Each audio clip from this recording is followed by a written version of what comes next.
Greetings and salutations. Welcome to Knife Chats with Tobias.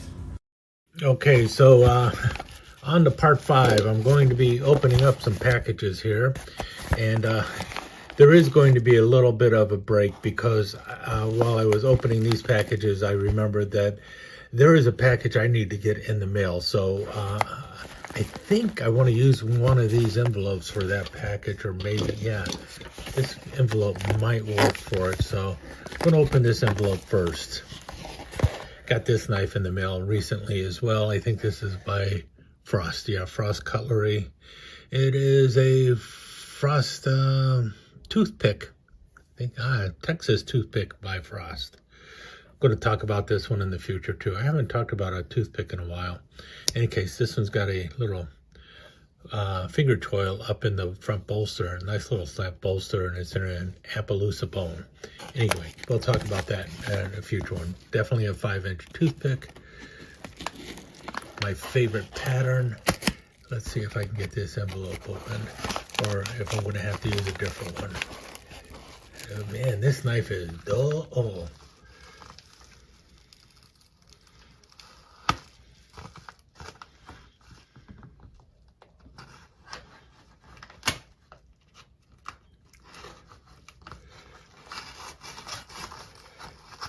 Actually, the knife wasn't as dull as I thought. It is cutting through some heavy plastic, though. eBay sellers love to wrap things in multiple pieces of plastic. It's like they must have had a cell on bubble wrap or something. I don't know.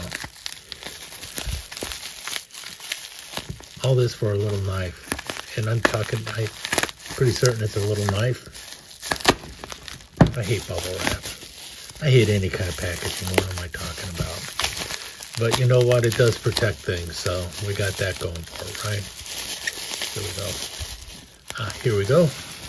Told you it's an itty bitty knife. It's a little bartender knife. I've been on a kick for these kind of knives recently, and this one is just marked USA, and I would bet money it was made in Providence, Rhode Island, either by Providence Cutlery, Colonial, or maybe Ideal. My first bet, because of the shape of the blade, it's probably Ideal. In any case, I bought it because I got it for a really cheap price, and look at the green and brown and black in there. It's really cool looking celluloid. And yeah, typical of these knives. In any case, we'll get back to the rest of the unboxing in a little bit. I just wanted to get that one unboxed. You know what? Let's just go ahead and get the rest of them unboxed. I'm going to use a little boy's knife that I picked up recently, though. And then let's see what's in the next box here. Another big box and lots of tape. Man, these are all new knives that I've had purchased recently, and this one is marked Fragile. Must be from Italy. That's better.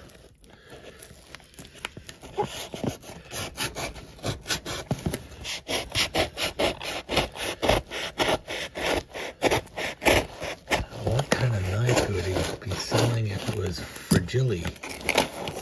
Thank goodness it's not peanuts. Oh, this one's at least easier to open. This is a Colonial take-apart. I'll be talking about this one in the near future. This one is in really good shape. And if you notice, it's like a 4-layer take-apart. See if we can get the fork off. There goes the fork. Here comes the spoon. Which way for the spoon? Backwards for the spoon. And these 2 layers are together. You got the can opener. It's just a can opener. I thought there'd be a cap lifter on there too. There is no cap lifter, just the can opener. They didn't put the cap lifter on this one.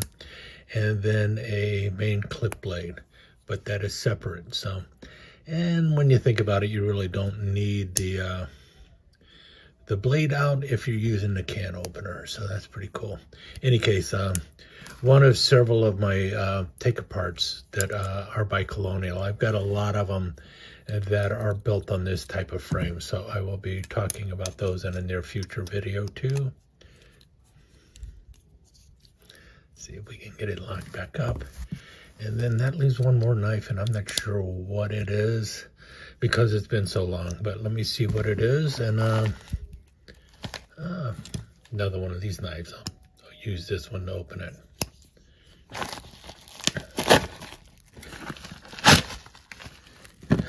Rip the bag instead of whatever, but anyway, it is open now. This one's a little bit bigger. Oh, this is another toothpick. This is by Diamond Edge.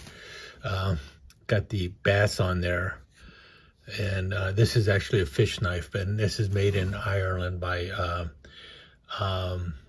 Imperial, so I'll have to be doing a video on this soon. Person was selling it for dirt cheap, and you can see here, Imperial, Ireland. I don't think this knife was ever used. I really don't. Really good shape.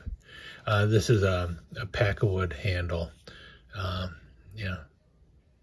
And that is inox, stainless inox in the fish knife, or the fish scaler with the hook remover and the cap lifter going on there. So those are the knives that were in the packages that I've been talking about for a while. Hang on, and we'll talk a little bit about something else in the very near future, but right now I really need to go get a package in the mail. And so I'm going to pause now for a bit, get my package in the mail to a person who sent me a really cool, did a really cool sticker exchange with me, which also, you know, Jedi Jim. It's about time for me to get my stuff in the mail to Jedi Jim.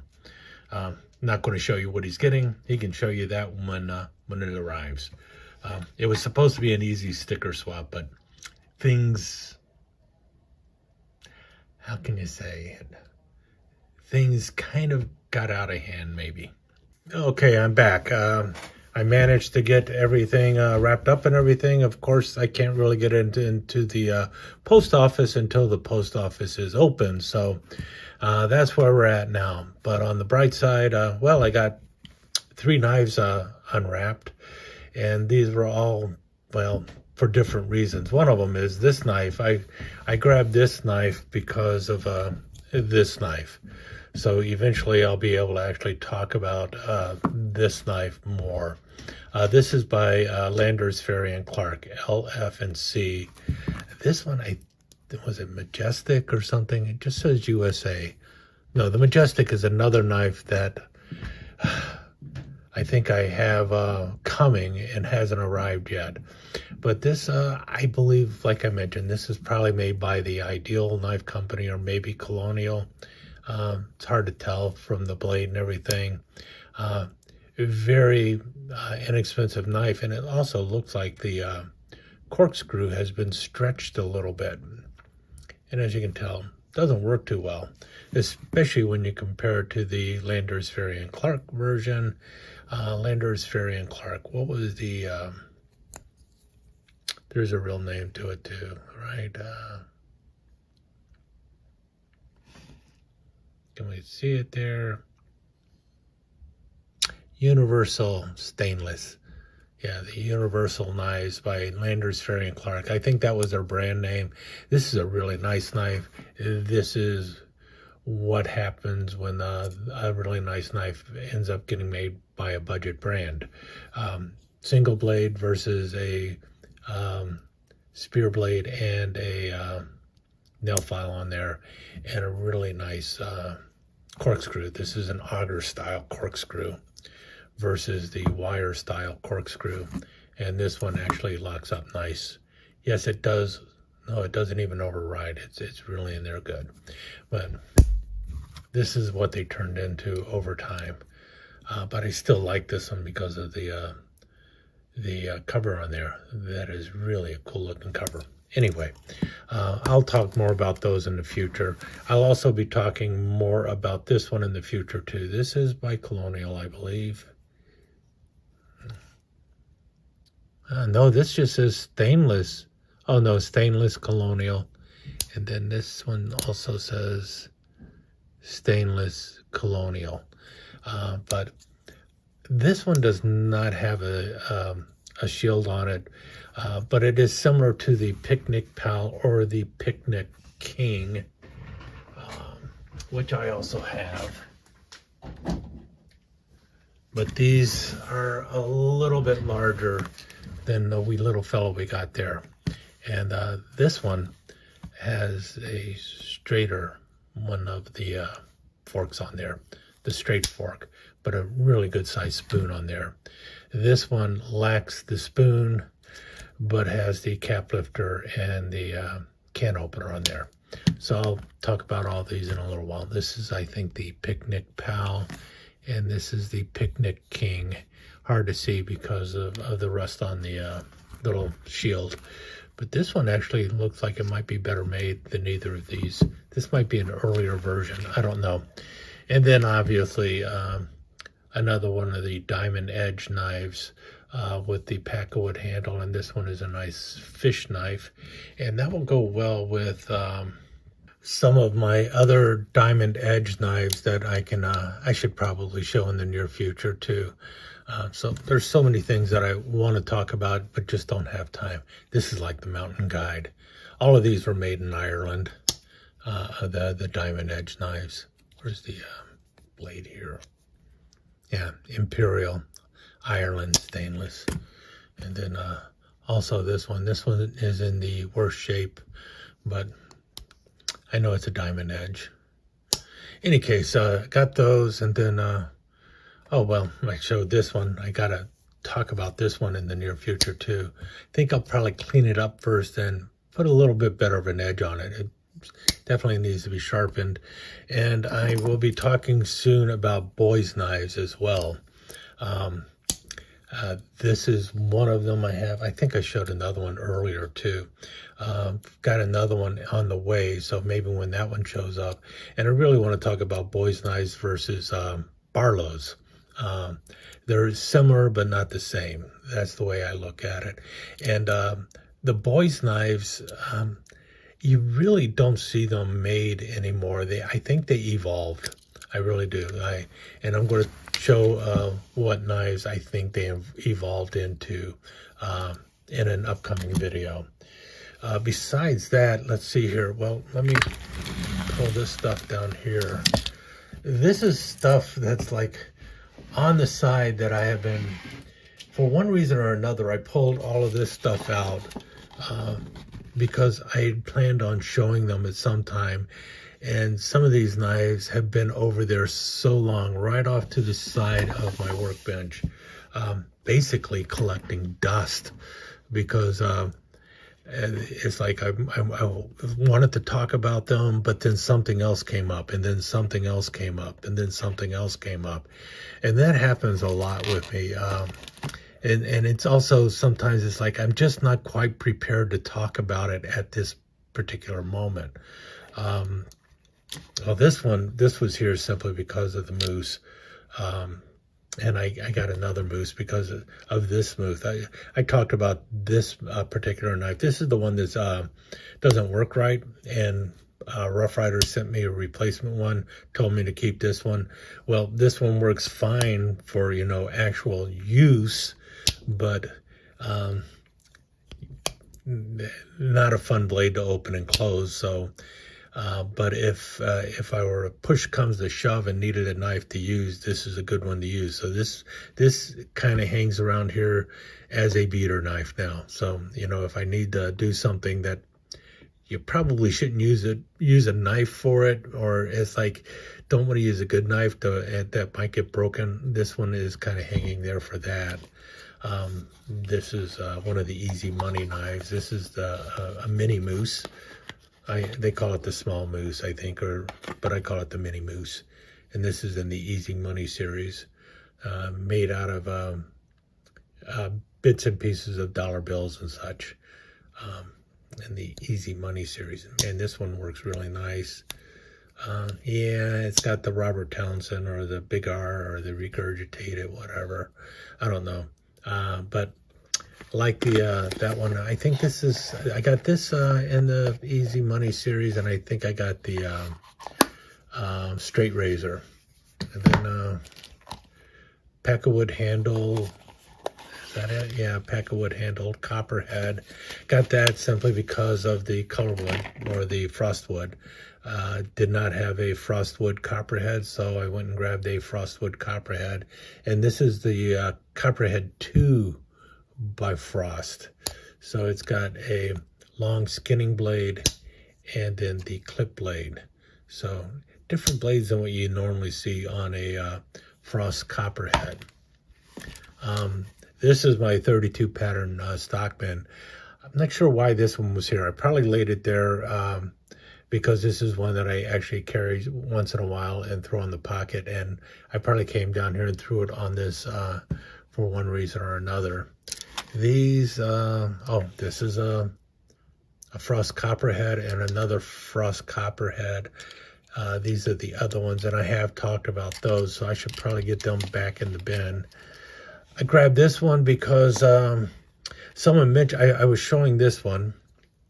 This is the Hawbaker Special style of muskrat, also sometimes referred to as an improved muskrat. But really, this is the Hawbaker Special because it has the long, they refer to it as a Warncliffe blade, but it is really more of a long sheepfoot blade, as you can see right there. A nice straight bottom and everything. And then you've got the California clip or the Turkish clip, or what is sometimes just referred to as a muskrat blade on it. But they also did this in the a newer version of it that I was not familiar with in the Blue Jean, the Faded Blue Jean series. And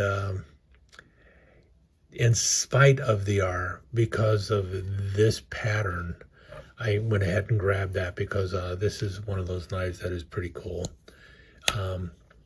And this one now has the half stops and the swedges and, you know, all that other stuff.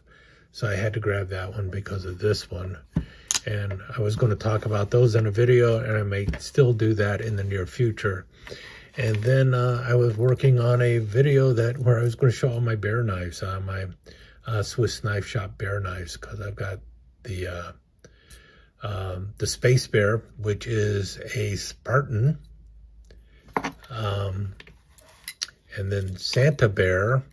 Santa Bear is a Spartan as well. It's odd they didn't make them in Tinkers. And then this is the fisherman's knife, and as you can see, he's fishing. It's the fishing bear. And then this was the very first one I picked up, and that was the camper, you know, the bear camping, the camping bear, and it is built on the camper frame. I also have a couple more that I have somewhere that I need to grab together, but for some reason I had these 4 out. I'm not exactly sure why. That's how long they've been down here sitting over here, though. Because I've got about 6 different bear knives. I think I took the other ones back and put them back where they were and haven't put these back yet. Because what I was going to do is show the entire run of them all in one video and just never got around to doing it. And then this is a knife that someone gave me, actually, and this is pretty cool. It's like a cross between a canoe and a muskrat. You see the clip blades, a clip-bladed canoe, but it's a little small for a canoe also, because a canoe is usually 3 5/8 inches, and you see here this one comes in right at 3 inches, so a little too big for a butterbean.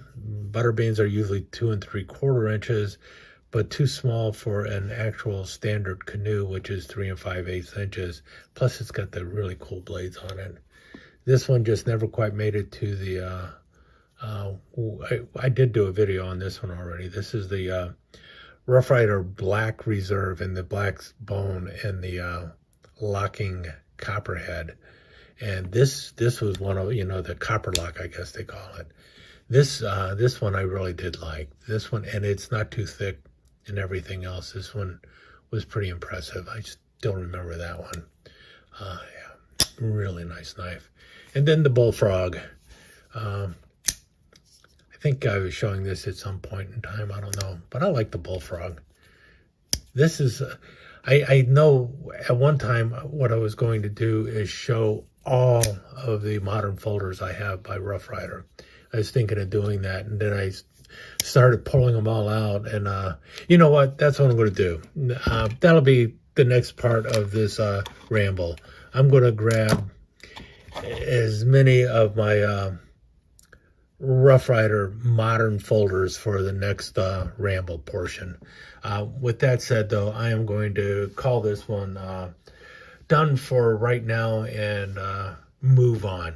So next time I'm back, we'll be talking about modern folders by Rough Rider, and I'm talking about the kind that are assisted opening or liner locks or anything like that.